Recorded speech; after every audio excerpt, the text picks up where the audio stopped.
mi pas me fait ça il y a nous na ma qui nei indai on dit mon la mi pas me fait bon il m'a boit chaud donc il y a la mi TV il est moins que dit il est comme ministre d'État Patrick Acholi en président du conseil régional de l'armée au que bon que dit il y a c'est un tu non boit fait ça va dire quoi qu'elle fait du mailler les quoi qu'elle non les quoi et va dire après caravane du développement et nous va dire mamie monter sur en libre peut me faire le et tu vois nous père on dit à cousin qui sans quoi il s'est dit brillant là il à Bobel et bosso Bobel en fin du compte quoi à Bokema ne bosso Kema ne amasse ne dit à que quoi et m'a pendi et non pays et na me que dit comme nous du moins boula qui est un ministre d'État Patrick Acholi en président du conseil régional de l'armée au dit mamie les peut me faire le au gimayo délé et m'a dit qu'on s'enquête choqué en mal le gens dit qu'on va doit vont et que va doit chi bonyan pas point son on a be foyer des jeunes à quoi cette là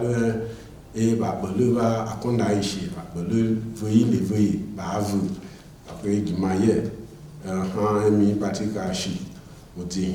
et son coffre on le et maillé anana le aller à pas quoi dit et surtout OK dit aujourd'hui et bouquet les pieds et et mambato a jolé qui est pourquoi à quoi il faut dire et à l'indiva on fait quand bon voilà ne soin aller dire il y a soin aller dire sans question et le dire dit qu'on quelqu'un pas non va ne belan va non vever à l'indiva et qu'il a sonorisation on a des micros et ben là à les sono a fait voilà débat et c'est lien parce que veut pas neveu pas du qu'on va du bien pas du la corde c'est un cas en dit au fait on est dit émier et le va dire bébé ne on dit atehino quoi papa itombu au agé Grégoire on les mamie quoi on père tombu sans chomon dan hané au Atin Micheline, on les hania, on les émier, même bien tout ça, on a mis au Tchoubin, ou les ministres d'État Patrick Acholi, ou les Kenassé, ou les Ligma, qui ont les peuples, mais faire le dire, les pays à nommer les Kenassé, de micro, c'est on, qu'elle dit, qu'elle fait, qu'elle peut dire, il marque les notes de peuple, et bien, il a dit, et champagne là président Alassane Ouattara qu'on termine pas il pas qui font beaucoup c'est cher qu'on a le ministre Patrick Acholi du qu'on au chercher mon bailler nous au maman bébé non c'est une au chima ina et Kenya était à l'idée et le dit était pas pour et qu'elle me fait monter sur un ministre d'État Patrick Acholi au dit le sans qu'être choqué en bas, va son vaillant soyer après foyer des jeunes. On dit tu es mais on tient une nous Benjamin ou les rangs libres préfet mais les rangs ministre va faire son là après conseiller régionaux papa y a les rangs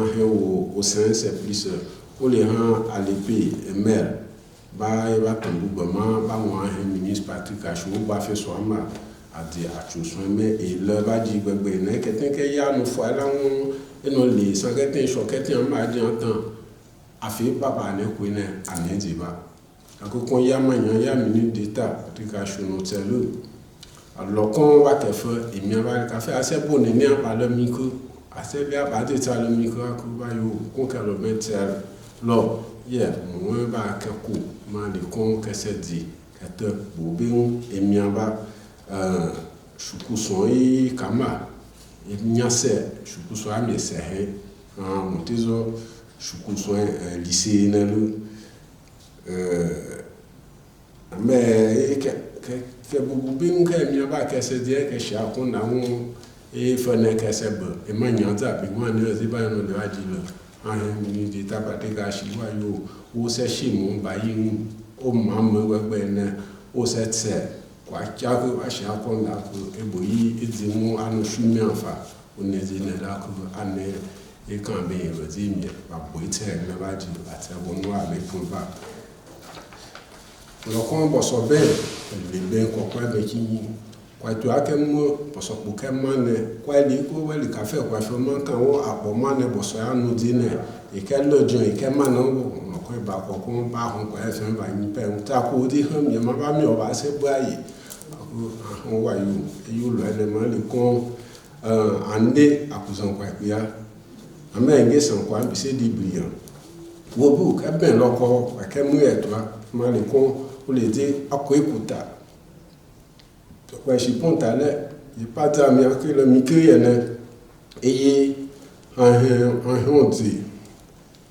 o le di akoe pièce me keke yi edu kon parce que abele abe premier coup de pioche et akoe te ashira fete gbegbe ina ako e bo so pe ele bi keju o fa be 4 km et ande akuzon kwa be ama e lo du na ma akoe ali kai ta hun lo anu fo un la adu ko abodie fo un ba do de ye ma prime minister patika mi de ta patika shiwa wi ye e me se kilo ma ili mo hela to hela ya papa e ko lọ́jọ́ tí kún kò tàfẹ́ mú kọ́ nà mẹ́ àdú ìlẹ́kọ́ àbísọ́ díẹ̀ gbẹ̀ ẹ̀nẹ́ ayò kẹ́ẹ̀díẹ̀ yẹ tàbí mi kó yí bá nà sẹ́lẹ̀ ìpọ́ngbẹ́dì ẹ máa lè hàn máa yí pè náà lára lórí àṣàn wátà kẹsẹ̀ di kẹ́lẹ́kẹ́ náà sẹ́ kàkà ìmúdé bá ìṣọ́ wáyò ó tẹ̀ ó sẹ́ díẹ̀ sẹ́tẹ̀ ilé akú ìdáyé àkéfò máa hàn náà ọ̀bọ̀lẹ́ simon ó lè hàn àkùzàn pẹ̀pẹ̀ aló